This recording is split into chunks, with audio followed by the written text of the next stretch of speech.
Shalom saudara, Voice of Hope hari ini saya mengamati dan sedang kita coba renungkan bersama tentang kejadian 20 tahun yang lalu yang dikenal dengan 911.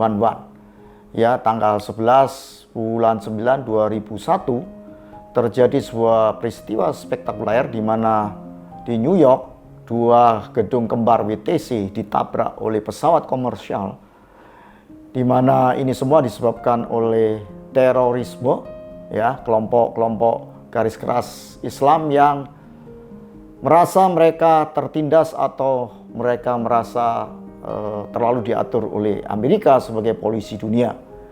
Dan sebuah kejadian yang menurut saya sesuatu yang memalukan bagi Amerika, di mana mereka saat itu dipermalukan di pusat perdagangan, yaitu gedung WTC.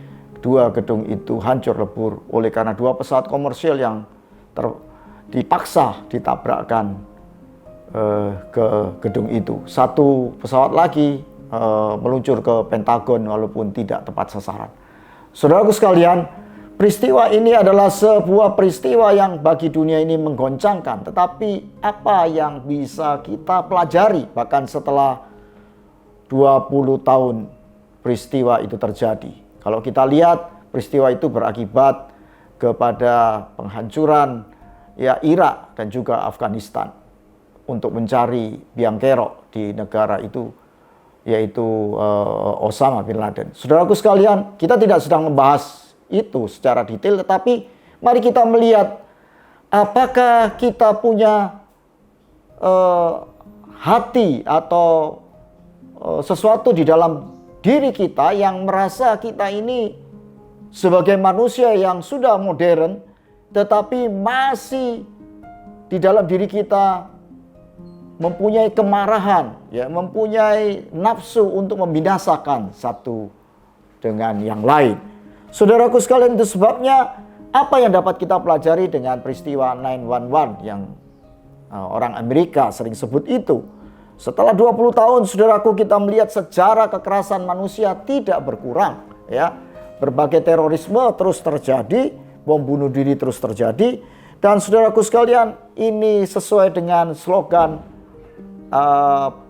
filosof masa lalu dikatakan homo homini lupus, atau manusia itu serigala bagi manusia yang lain, saling memangsa sesama manusia. Artinya saudaraku sekalian, selama ini spiritualitas umat manusia masih sama dari dulu sampai sekarang. Manusia masih sekualitas serigala kelaparan yang tega memangsa dan mencurahkan darah sesamanya. Sejarah mencatat manusia tidak pernah belajar sejarah, kesalahan yang sama terus diulang. Lalu apakah kita menyerah kalah?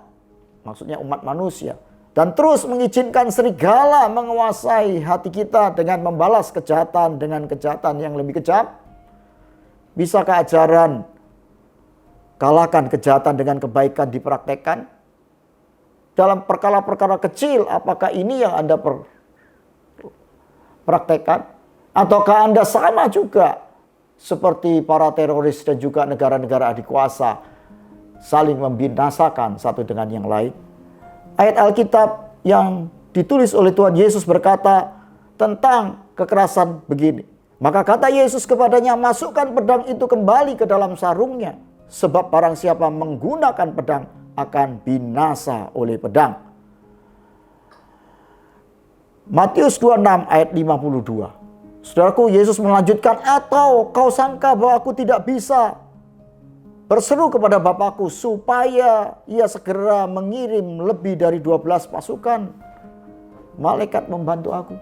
Saudaraku sekalian, dengan kekuasaan yang kodrati, Yesus menyatakan bahwa dia bisa lakukan apa saja, tapi dia justru tidak melakukan kekerasan ketika dia diperlakukan dengan kekerasan. Saudaraku sekalian, sekali lagi, itulah anjuran daripada Kristus buat setiap kita yang percaya dan buat gerejanya. Tapi bisakah kita melakukan itu semua? Ngeluruk tanpa bolo, menyerang tanpa tentara? Bisakah itu menjadi solusi? Bukankah saudara secara bijak manusia itu bisa berujar angkara murka sirna karena kebaikan, angkara murka sirna dening pangastuti.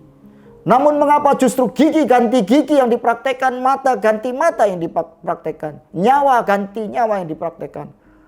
Bahkan sampai saat ini serigala yang haus darah itu masih menguasai hati kita.